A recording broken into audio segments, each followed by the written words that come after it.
you got to look at the ROI for each one of, like, how do you procure, what is the cost Right. of a lead, right? And Yeah. and what is the most efficient, not, and you talked about time is equal to money, right? So how expensive is it to get new prospects? Is it sometimes I hear all the time, I can't afford lead gen. Okay, how much does it cost you, Mr. or Mrs. Company, to Right. get a lead?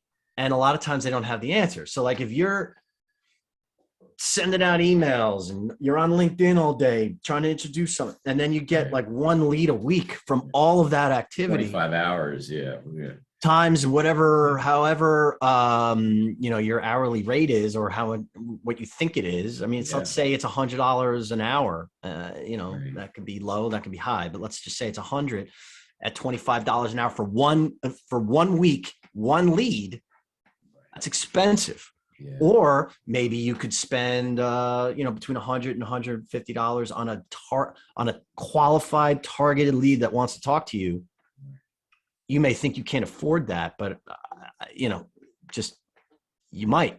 Well, we're going to take it a little further too. I would ask the question, and just FYI, I mean, lead gen rules.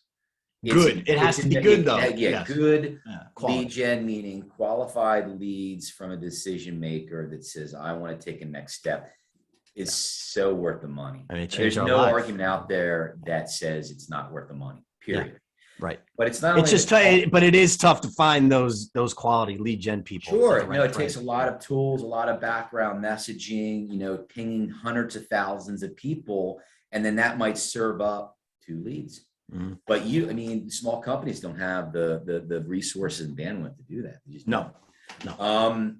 So rather than asking what the cost per lead is, I take it further and say, what's the cost per conversion or per customer? Mm-hmm. Because a lot of people get lost in between the lead and conversion process. They might think a lead comes in and boom, they're going to close it day of or that week. Right.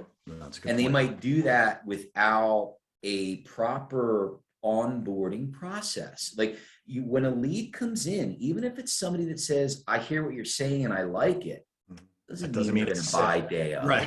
They're not going to buy day of. So you have to have a certain set of processes in place to make sure you're walking that lead through the best experience as possible.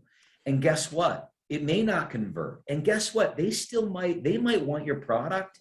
And if it doesn't feel right, don't sell them. Don't sell to them, because what that's going to do is cause problems down the road.